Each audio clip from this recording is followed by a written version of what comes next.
Hey guys, Lek here. Quick video to show you how to change a water filter in your modern refrigerator. The cartridge type water filters. In this case, we're changing the number 4. It's called the fancy brand is EveryDrop number 4 water filter. And those filters go about 50 bucks in Home Depot. Even more online, but there's also alternatives that I found, so I'll show you guys that as well. First, I'll show you how to pop it out, show you the filter, and how we replace it. So the filter is normally going to be located somewhere in the top right or top left if you don't have an ice maker.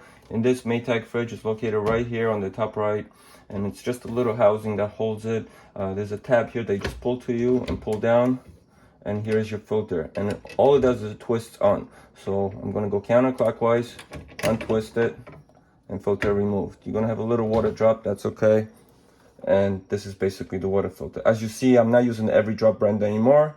This is ICEPURE, and it's been working great, so I'll show you guys a close-up of that. So like I mentioned, the EveryDrop brand is about 50 bucks or more for the number 4 filter, but I found this alternative on Amazon, which I now used a couple times, and honestly guys, it works the same. The water tastes the same, it's clean, has the same filtration idea and everything. You're just not spending a fortune. I believe I got 3 of these on Amazon for like 25 bucks, and there's other brands out there, but this one had good reviews, and after trying it myself, we like it, so we're sticking with it.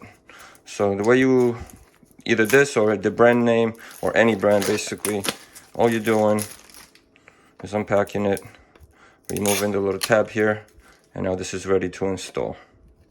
So that's what we're gonna do. So the filter has little notches here. You're gonna line them up, and then just clockwise twist it on. It's probably a quarter turn. Lift it up, and you are done. So next, after installing the filter, you want to reset it so your fridge knows it's 6 months till the next change. So all we do is hold our reset button.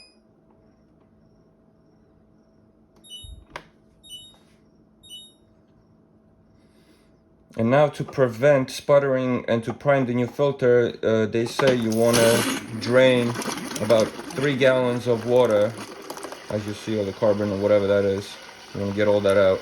So 3 gallons of water you want to run through your filter before you actually drink in the water. The EveryDrop number 4 filter, they say 5 gallons, I believe. So just follow the rules and do that. And just keep going like that. Just really quick back to this ICEPURE filters. Here is actually all the models it replaces if you want to, find an alternative. It's EveryDrop filter number 4. It replaces the EverPure number 4, and we found this to be a great replacement. And obviously it works with a lot of brands. But guys, thanks for watching. Hope this is helpful. Please subscribe. I have lots of cool how-to videos for you to check out. And thank you.